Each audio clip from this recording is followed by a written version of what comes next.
जुनून जुनून जुनून। चल चल चल जल्दी कर। वो ठेला मारा दे, संभाल के रखियो। ये रहा बहू, ये तो सर गया।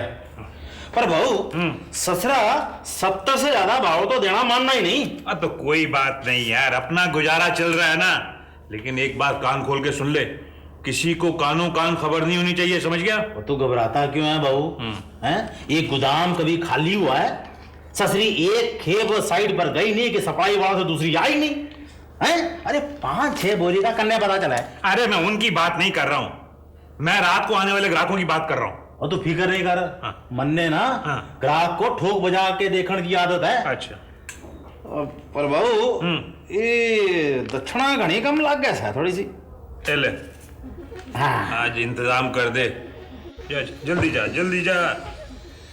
वाह मनमोहना, अब तू अपनी असली जगह पे आया है। हाँ? आप बताइए अब नेक्स्ट स्टेप क्या होगा? जी सबसे पहले हमें काउंटर चार्जेस के बारे में सोचना होगा, क्योंकि अदालत में जो जेरा होगी वो उसी के बेसिस पर होगी। देखिए, अपने वकील से मुवक्किल को कुछ भी नहीं छुपाना चाहिए। सबसे पहले आप इस इल्ज़ाम के बारे में बताइए। इसमें लिखा है कि मिसेस मिनी भाटिया शराब की आदी हैं, वो रोज शराब पी के बदमस्त हो जाती हैं और बहुत ही जल्दी अल्कोहलिक हो जाएगी। ये मैं पढ़ चुकी हूँ।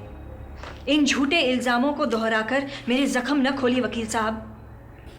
मैडम, ये बातें तो डिस्कस होंगी ही, आप मुझे सिर्फ इतना बताइए कि क्या आप ये शौक रखती हैं? हाँ, मैं कभी कभी पीती हूँ। ये कोई गुनाह तो नहीं है।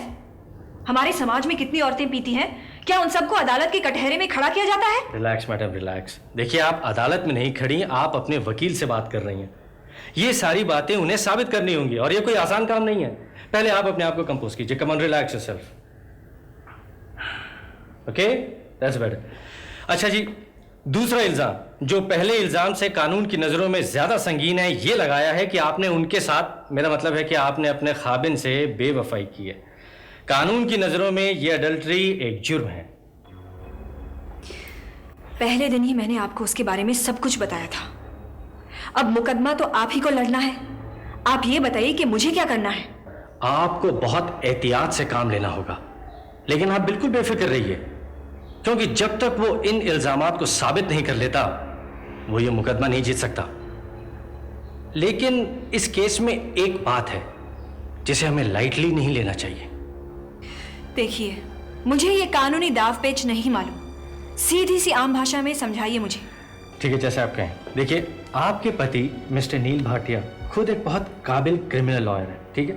इसलिए हम ये बात मानकर चल ही नहीं सकते कि ये मामूली सी बात उनको मालूम ना हो कि हर इल्जाम को साबित करने के लिए अदालत सबूत मांगती है, राइट?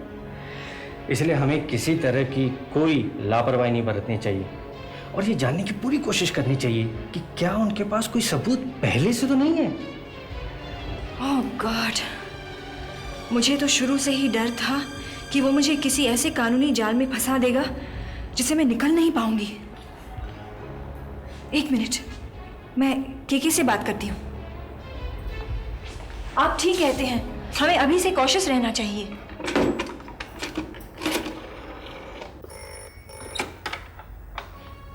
मैं के बोल रहा हूँ। मिनी, तुम, मैंने उस वकील को तुम्हारे पास भेज दिया था, आ गया वो? तुमने उस नील भाटिया के इल्जामात, उसकी एलिगेशंस पढ़ी? नहीं, क्या लिखा है? अब मैं टेलीफोन पर क्या बताऊं? ठीक है, मैं अभी आता हूँ। नहीं, यहाँ मत आना केशव। हमें बहुत ही एहतियात से काम लेना चाहिए। ये दिन दहाड़े यहाँ आना ठीक नहीं। मैं वकील साहब को सारे कागजात देकर तुम्हारे पास भेज रही हूँ। तुम इनके साथ अच्छी तरह से डिस्कस करके ये तय कर लो कि हमें अब क्या करना है। ठीक है, उसे मेरे पास भेज दो, लेकिन मेरी जान तुम फिक्र मत करो। ये के होते हुए कोई तुम्हारे एक बाल भी बांका नहीं कर सकता। वो नील भाटिया क्या चीज है। यह सब तो ठीक है नील, लेकिन अगर वो बेवकूफ लड़की हमारे इस तरह के चार्जेस लगाकर डराने के बावजूद हमें अदालत में ले जाएगी तो बहुत बुरा होगा। उसके साथ साथ हमारी भी बेइज्जती हो जाएगी। उसका वकील कमलाकर जोशी है, वो उसे इस केस के हर पहलू पर आगाह करेगा। तुम एक फैक्टर को बोल रहे हो नील, और वो फैक्टर है केशव कलसी। वो गुस्से में आकर पता नहीं क्या कर बैठेगा। वो पागल आदमी है, ही इज अ मैडमैन। मुझे उसकी फिक्र नहीं अधिकारी साहब, लेकिन जिस औरत को अपनी इज्जत, अपने बाप की इज्जत का ख्याल नहीं, उसे हमारे डराने धमकाने से कुछ नहीं होगा। वो अपनी हरकतों से बाज नहीं आएगी। आप मुझसे लिख कर ले लीजिए, वो हमें अदालत तक ले ही जाएगी। लेकिन हमने जो ये इल्जामात लगाए हैं उन्हें साबित करने के लिए हमें सबूत भी चाहिए। वो भी इकट्ठे हो जाएंगे, आप उसकी फिक्र न कीजिए। मां ने कहा है कि अदालत में जाने से पहले आप आखिरी बार अग्रवाल साहब से जाके मिलिए।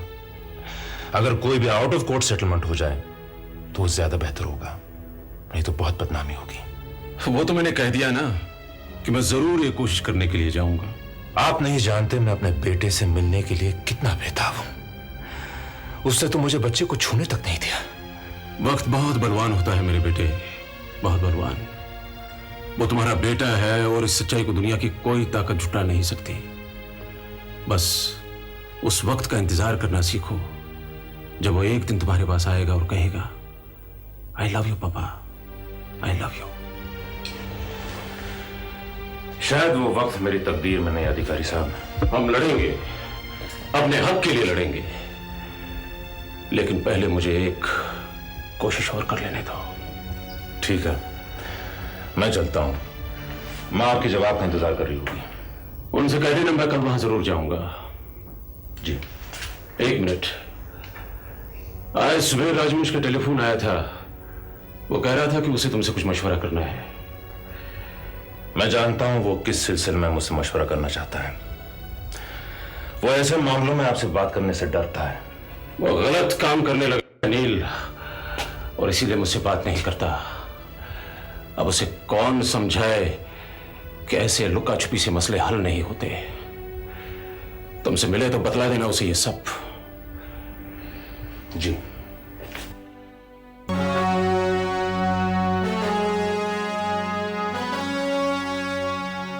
जुनून जुनून जुनून जुनून